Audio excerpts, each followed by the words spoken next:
Hey everybody, Joe Rignoli here, back with another Q&A Friday. Sorry I missed last week's video. We were doing the whole hurricane recovery deal out here. It was pretty wild. I didn't sustain too much damage myself, but the gas shortage following was pretty hairy. There were lines for gas like 3-4 hours long, and so I didn't want to waste some precious gas driving to the studio. We sort of just laid low last week, but anyway. Back this week. If you have questions, find us on Facebook, facebook.com/wellnesspunks, or you can leave a question on one of my videos on YouTube.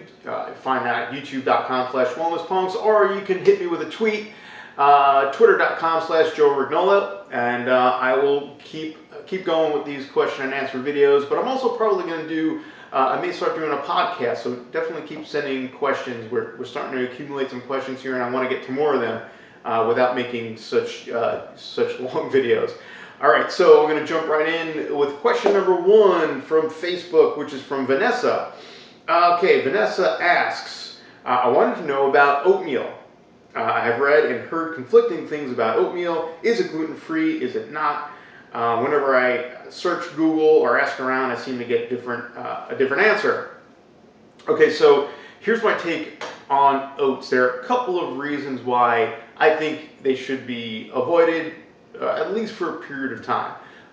One issue is oats are typically processed in the same facilities and same equipment, same trucks as gluten-containing grains, and so cross-contamination is typically a pretty huge issue with oats, oatmeal, that type of thing.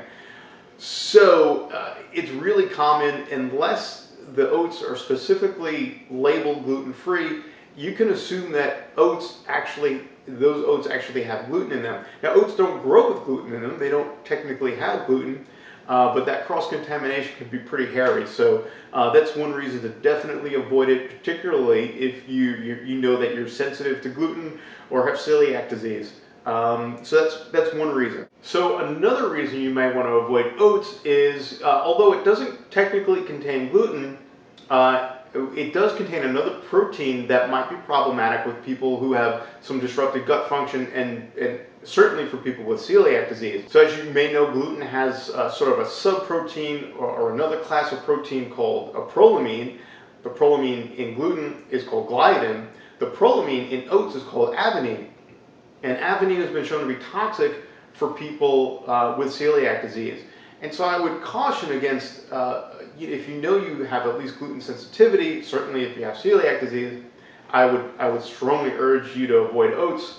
But if you know you've got some compromised gut function, then oats would probably be something you'd want to cut out also, even if it says gluten-free. So with that said, depending on where you are on that spectrum, I think of gluten sensitivity and celiac disease as sort of the spectrum. It's not just you either have celiac disease or not. I think of it as this spectrum. And if you're on the lower end of that spectrum where you don't really notice much of a reaction to when you eat gluten, or a very mild reaction, then you might be okay with oats once in a while. There certainly isn't any nutritional need for it.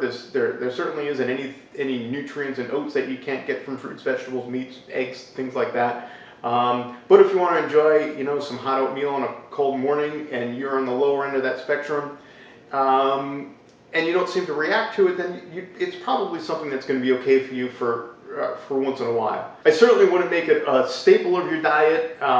It's one of those things where it seems like you think you can have it once in a while, and then maybe once a month, and once a month turns into once a week, and it's sort of like that old friend that you don't like to talk about. You haven't seen him in a while, and he means well, and he's generally harmless, so you invite him over for dinner once, and before you know it, he's there every night, eating all your food and putting your cat on the ceiling fan and putting it on high just to see what happens. It could be disastrous.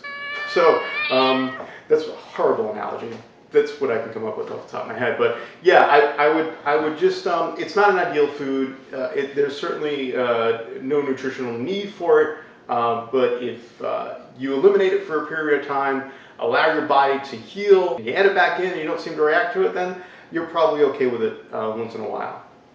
That's my take on oats. Okay, so next question comes from YouTube. It comes from the user M Gray Shock. I hope I'm saying your screen name right there. And M Gray Shock says, how important is it to eat a gluten-free diet if you're recovering from surgery? Also, I have been diagnosed with gluten sensitivity, but my ND told me to always rotate some gluten in my diet. What are your thoughts on that? Okay, so from a recovery standpoint, I think it's pretty darn important to keep gluten out of the diet, particularly if you know you have gluten sensitivity. We're talking just from a general inflammatory standpoint. You're going to be dealing with some inflammation post-surgery, and so keeping any inflammatory foods out of your diet I think, is just mandatory.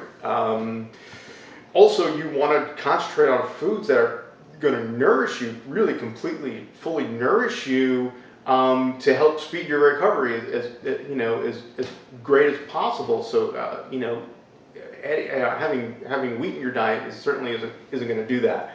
Concentrate on more nutrient dense foods to help speed recovery. Eliminate inflammatory foods like grains, legumes, obviously wheat, and any foods that other foods that you know are problems for you.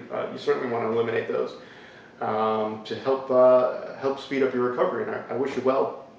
And keep me posted, so let me know how you're doing after that. Next part of the question is rotating some gluten in the diet. I don't. That just doesn't make sense. I think the theory is that the longer you stay away from gluten, the more sensitive you become to it. If you watch the last Q&A video that I did, I talked a little bit about that. It's not that you're more sensitive to it, it's that your body's actually healing, and so you really just feel the punch from gluten ingestion much more. There's certainly no physiological benefit to always keeping some gluten in the diet, particularly as you said, you feel better without it. Keeping a little bit of gluten in your diet is going to sort of keep this low-level inflammation going. It's going to inhibit the villi in your small intestine from completely healing. It's going to keep intestinal permeability going. So there's really no reason to do that. I would just be diligent and keep it out of your diet. 100%. It's certainly doable. It's once you sort of get into the habit of doing it, it becomes fairly easy. And if once in a while you have an accidental ingestion, you're going to, depending on, again, where you are on that spectrum, you're just going to be, dealing with an acute stressor. If you watch the stress and hormones video I did also, and I talk a little bit about, long-term chronic stress as opposed to short-term acute stressors. I'd much prefer a short-term stressor than this low-lying chronic inflammatory stress response that could, in my opinion, is far worse than just having an accidental ingestion of gluten every once in a while. So that's my take on that. I hope that helps. Keep me posted. And that's it for today. Like I said, I want to try and keep it somewhat short. I don't know how I did. But keep sending me your questions, and I will do my best to get to them, even if I have to start doing a podcast maybe once every other week or so. All right. Thanks very much for watching, and I look forward to helping you achieve your greatest health.